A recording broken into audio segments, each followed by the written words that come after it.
तो हमारी train journey start होती है सपनों की शहर मुंबई से।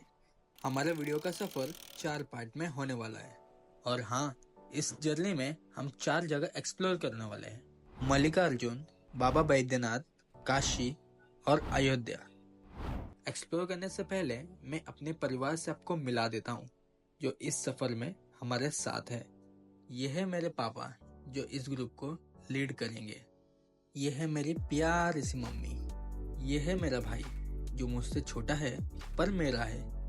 यह है मेरी प्यारी सी नन्ही बहन, जो सिर्फ और सिर्फ एंजॉय करने आई है। यह है ढोलू और यह है भोलू। मजाक कर रहा हूँ। ये मेरे स्कूल के दोस्त हैं, ओमकार और प्रकाश। तो आइए सफर की शुरुआत करते हैं। घर से हम सभी लोग दोपहर 2 बजे निकले। रास्ते में हम इस ट्रिप के लिए बहुत खुश थे, लेकिन रेलवे स्टेशन पहुंचने के बाद हमें पता चला कि हमारी ट्रेन 4 घंटे लेट है। ये खबर सुन के हम तो शॉक हो गए। सोचने वाली ये बात है कि इतने वक्त करे क्या। थोड़ी देर बाद मम्मी ने हमारे लिए वड़ा पाव मंगवाया, क्योंकि हमने सुबह से कुछ नहीं खाया था। वाह क्या टेस्ट है। आप कभी भी मुंबई आओ तो खा के ही जाना। वड़ा पाव खाने के बाद मैंने देखा कि ओमकार और ईशान गेम खेल रहे हैं, और उनका गेम प्ले देखने के बाद मेरा सिर चकराने लगा। उतने में मैंने मेरी प्यारी सी नन्ही दीदी को कार गेम खेलते देखा। वाओ, दीदी तो प्रो प्लेयर है। और ये महाशय को देखो, जब से हम रेलवे स्टेशन आए हैं मोबाइल में ही खोया है। जैसे तैसे हमने समय बिताया। फिर हमें हमारी ट्रेन की अनाउंसमेंट सुनाई दी। May I have your attention, please? हमारी खुशियों का ठिकाना ना रहा। थोड़े समय बाद हम सभी लोग ट्रेन में बैठ गए। जैसे तैसे ट्रेन की गति बढ़ रही थी, वैसे हमारी समय भी बिता जा रहा था। तभी ओमकार ने सभी को कार्ड खेलने के लिए पूछा, और सभी लोगों ने हाँ कहा। कार्ड खेलने के दौरान हमें कुछ आवाजें सुनाई दी, तो हमने नोटिस किया। तो हमें पता चला कि जब जब टनल आ रहे थे तब तक लोग मस्ती कर रहे थे। तो हमने सोचा हम क्यों पीछे हटे।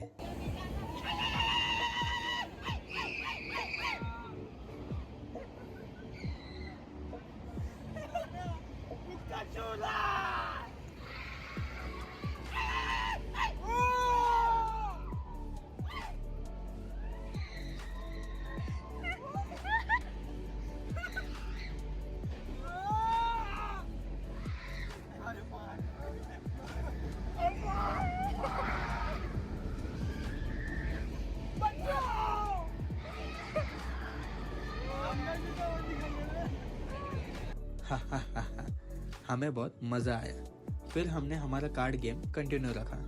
थोड़ी देर गेम चलने के बाद आपका भाई यानी मैं जीत गया, और मेरी खुशियों का ठिकाना नहीं रहा, क्योंकि ये कार्ड गेम मैंने जिंदगी में कभी नहीं खेला और फर्स्ट अटेम्प्ट में ही जीत गया। लगता है मेरा दिन आ चुका है तुमको दिखाने। समझ जाओ जीतूंगा मैं। अब दिखाता हूँ ना। ये मैंने मेरा रख दिया, उसके बाद में ये जोड़ी बन गया। ओ जीत गया। एक नली दे इस खुशी में।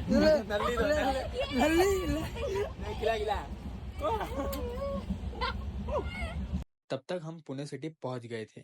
अब क्या, अब वक्त है सोने का।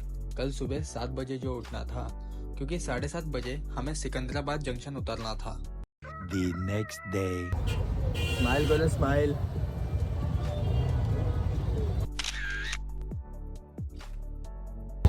Welcome to Secunderabad. ट्रेन से उतरने के बाद हम सभी लोगों ने रिक्शा किया बस स्टॉप तक, और उसका किराया लगभग 300 रुपए लिए 2 रिक्शा के। बस स्टॉप की कहानी कुछ अलग ही थी। बस स्टॉप छोड़ो, पूरा तेलंगाना ही अलग था। हम बस की इंफॉर्मेशन जान रहे थे, यानी हम यहाँ से आगे कैसे जाए, कैसे रहे, तो वो लोग सिर्फ 4 शब्द बोलते थे। No Hindi, only Telugu. भाई ये सुन के मैं तो हंस पड़ा, शायद आप लोग भी हंस पड़े होंगे। आगे हम सभी लोग बस में बैठ जाते हैं और निकल गए श्री शैलम, श्री मल्लिकार्जुन ज्योतिर्लिंग की ओर। आपको एक बात बताना तो भूल ही गया, हमारा 7 लोगों का बस का किराया 610 रुपए पर पर्सन लिया गया, और ये सफर 210 किलोमीटर का था, यानी कि 7 से 8 घंटे लगेंगे पहुंचने में। कुछ घंटे बस में बीत जाने के बाद मुझे और प्रकाश को कुछ आवाज सुनाई दी, और ये टीवी की आवाज थी। भाई अब मैं क्या बताऊं, स्पीकर की आवाज इतनी फट रही थी और उनके वजह से कान दर्द करने लगा, और साथ ही टीवी में लैंग्वेज जो चल रही थी वो भी समझ नहीं पा रहे थे। వీడికి నిషాకి డివోర్స్ అయింది తెలుసు. వీడు నిషాకి డివోర్స్ ఇచ్చాక తను హ్యాపీగా సెటిల్ అయిపోయింది. కరెక్టే. వీడికి పవిత్ర బ్రేకప్ అయింది. समय के बाद में टीवी तो लगाया उसने बरोबर, लेकिन कुछ समझ क्यों नहीं आ रहा है? अपने वाले थोड़ी ना, సెటిల్ అయిపోయింది. समझ ही नहीं आ रहा गाइस। क्या बोल रहे हो? Model of Gotham city. ఇది ఎక్స్టెండర్ జీవితం देखते हैं, ऑब्जर्व करते हैं और समझ के लैंग्वेज को नहीं आएगा ना। फिर क्या, मैंने और मेरी बहन ने सोचा कि अगर वक्त निकालना है बस में तो एक ही उपाय है, और वो है सोना।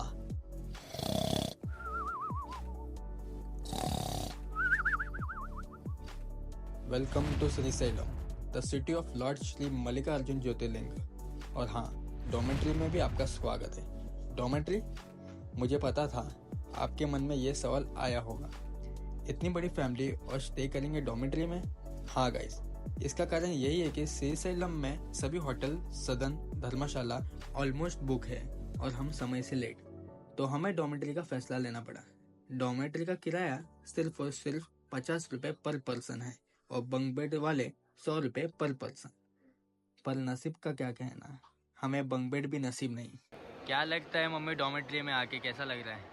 अच्छा नहीं लगा है। अरे यार, तो अभी क्या कहते हैं, वैसे सभी रूम तो होटल में जाके सो, मगर क्या करें? होटल मिलना चाहिए ना, क्योंकि रूम तो सब फुल हो गए। कोई ना, नसीब अच्छा नहीं। कोई नहीं दीदी,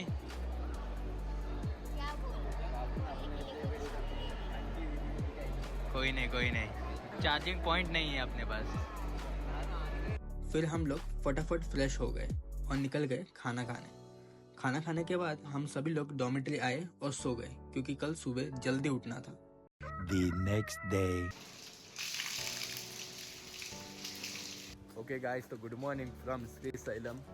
जैसे कि हम कल रात को पहुंच चुके थे और फिलहाल अभी तो 4 बज रहा है ना? हाँ, 4 बज रहा है। सभी लोग ने नहा लिया एकदम। सबसे पहले पापा, उसके बाद मैंने, बाकी सब लोग ने आराम से नहा लिए, ठीक है। और अभी देखते भाई, मंदिर का दर्शन का जो लाइन है वो 4:30 बजे ऑलमोस्ट चालू हो जाता है, और देखते आगे कैसा होता है कैसा नहीं आज का दिन। बाकी और क्या बोलना चाहेंगे भाई प्रकाश? सब मस्त हो गया ना। मुझे ऐसा लगता है कि भाई मैं तो बस में टोटली बहुत, मतलब क्या एक्सपीरियंस बताऊँ, बहुत बोर हो गया था यार। क्या बता, वो ब्लॉग में दिखेगा कि नहीं मुझे नहीं पता। तुम्हारा एक्सपीरियंस बस बस का कैसा था यार? बहुत घंटा लगा था, 7.5-8 घंटा तो लग गया ना अपने पास आते। कहाँ से, वो भी सिकंदराबाद जंक्शन से यहाँ पे श्रीशैलम आने के लिए, क्योंकि हम लोग ना मंदिर जो कि मल्लिकार्जुन जी का दर्शन करने के लिए आए। चलो, बस 1 किलोमीटर दूर है मंदिर। हाँ, 1 किलोमीटर दूर है, जो अपन एक्सप्लोर करेंगे, फिर मिलेंगे। Let's go. वैसे आपको थोड़ी सी इन्फॉर्मेशन दे देता हूँ। मंदिर की टाइमिंग सुबह 4:30 का होता है, यानी कि आप 4 बजे से लाइन लगा सकते हो। और हाँ, दर्शन के भी प्रकार है, जैसे कि फ्री दर्शन लाइन, 150 दर्शन लाइन, 300 दर्शन लाइन, 500 दर्शन लाइन, और आप अपना मोबाइल भी डिपॉजिट करा सकते हो। उसका मात्र 10 रुपया पर मोबाइल।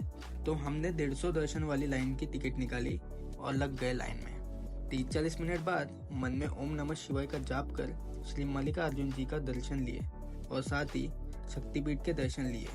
तकरीबन हमारा दर्शन 50 मिनट में पूरा हुआ और वहाँ से बाहर आकर फोटोज और वीडियोस खींचे। वहाँ से निकलने के बाद हमने मस्त पेट भर नाश्ता किया। फिर वहाँ से हमने ऑटो किया सभी पॉइंट घूमने या कवर करने के लिए। इस पॉइंट में एक ऐसे गणपति जी विराजमान है जिनके दर्शन आपको जरूर करना चाहिए। अब वो क्यों, मैं आपको बताता हूँ। ऐसा माना जाता है कि साक्षी गणपति मंदिर में आने वाले सभी तीर्थ यात्री का रिकॉर्ड रखते हैं और उनकी यात्रा प्रणाम प्रदान करते हैं। भक्तों का मानना है कि साक्षी गणपति के दर्शन के बिना श्रीशैलम का यात्रा अधूरी है। तो अगर आपकी प्लानिंग चल रही है यहाँ आने का, तो साक्षी गणपति जी के दर्शन लेना भूलना नहीं। फिर हम वहाँ से अगले पॉइंट की ओर बढ़े। नाम है पालधारा पंचधारा। यहाँ की भी इंटरेस्टिंग बातें हैं। वो क्या है मैं आपको बताता हूँ। ऐसा माना जाता है कि इस धारा का नाम भगवान शिव के माथे से निकलने वाली धारा के नाम पे रखा गया था। पाल का अर्थ है माथा और धारा का अर्थ है भाव। ऐसी मान्यता है कि श्री आदि शंकराचार्य वर्ष 800 के आसपास ध्यान करने के लिए यहाँ रुके थे। उन्होंने यही प्रसिद्ध शिवानंद लहरी का नाम कराया था, जहाँ उन्होंने पाठ की पंक्तियों में भगवान मल्लिकार्जुन के बारे में भी लिखा था। उन्होंने ब्रह्मरंभा अष्टक भी लिखा, जो एक और काम है जिसमें उन्होंने देवी ब्रह्मरंभा की स्तुति की है।